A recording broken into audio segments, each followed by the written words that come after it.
हनुमान जी महाराज और सीताराम जी महाराज का प्रत्यक्ष दर्शन किस प्रकार जल्दी से हो सकता है? और ऐसी क्या युक्ति है कि एक बार दर्शन हो जाने के बाद प्रभु सदा सर्वदा हमारे आंखों के सामने ही नहीं, रहे? उसमें युक्ति की जरूरत नहीं रहती। एक बार साक्षात्कार के बाद स्थिति यही रहती है। एक बार साक्षात्कार जिसको भगवान का हो जाता है तो उसका मन राम में, बुद्धि राम में, चित्त राम में, अहम राम में हो जाता है। यही साक्षात्कार का स्वरूप होता है। पर इसके लिए निरंतरता चाहिए।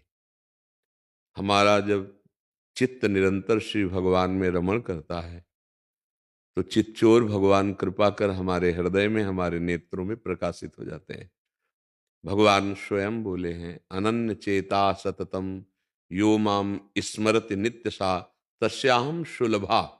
पार्थ, सुलभा माने सुलभ, मैं उसके लिए हूं। किसके लिए?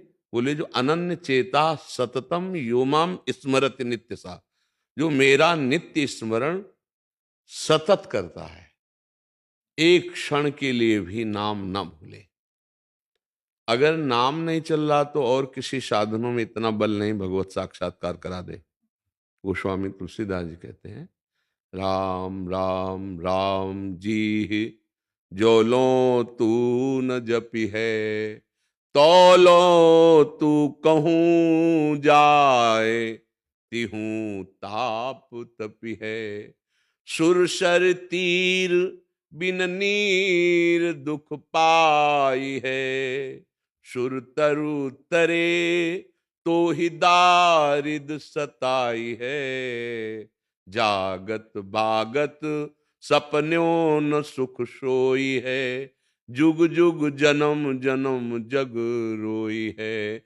छूटी वे के जतन विशेष बांधे जाए गो, वे है विष भोजन जो सुधा सानी खाए गो। राम राम राम जी जो लो तू न जपी है, तौलो तू कहूँ जाए, तिहूँ ताप तपी है। गोस्वामी जी का अनुभव है, जब तक निरंतर नाम नहीं जप करोगे तो कहीं भी चले जाओ, छूटने का जितना प्रयास करोगे उतना बंधते चले जाओगे। भगवान नाम जप भगवान का साक्षात्कार कराने वाला है। जैसे भगवान को मानो पतंग और नाम को मानो डोरी। अब नाम रूपी डोरी खींचते जाओ तो जितना खींचोगे उतना ही पतंग नजदीक आती जाएगी।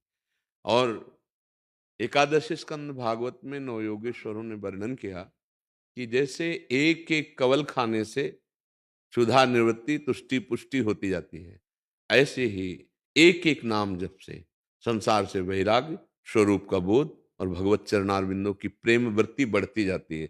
पर जैसे बहुत दिनों का भूखा हो, दो चार कवल में आग ही लगेगी, समझ में नहीं आएगा। पर वो अपना काम कर रहा है, भूख मिटा रहा है, पर जब वो आधा पेट होगा तब उसे समझ में आएगा। ऐसे ही हम जैसे थोड़ा नाम जप कर लें तो और आग बढ़ती है, यद्यपि वो काम कर रहा है, पर समझ में तब आएगा जब 24 घंटे में कम से कम 12 घंटे भजन होने लगे, तब आपको स्वाद समझ में आएगा। और कहीं निरंतर भजन होने लगा तो भगवत साक्षात्कार हो जाएगा। भजन ही साधन है जिससे भगवान की प्राप्ति होती है। गोस्वामी जी कह रहे हैं, मैं भगवान शंकर को साक्षी करके कहता हूं, मेरी जीभ गल जाए जो थोड़ा भी मिथ्या बोलूं। मेरे माई बाप, मुझे जो कुछ प्राप्त हुआ रा और माँ इन्हीं से प्राप्त हुआ है। गोस्वामी जी कह रहे हैं, बस हमको महापुरुषों की बात समझनी है। भगवत साक्षात्कार कैसे होता है? प्रभु को अपना मानकर निरंतर नाम जपने से होता है। बिगड़ी जन्म अनेक की अबहीं सुधरे आज, होई राम को नाम जप तुलसी तज कुसुमाद। गंदे आचरणों का त्याग करके नाम जप करते हुए भगवान से अपनापन वो कृपा करके हमारे नेत्रों में झलकने लगते हैं, हमारे हृदय में प्रकाशित हो जाते हैं।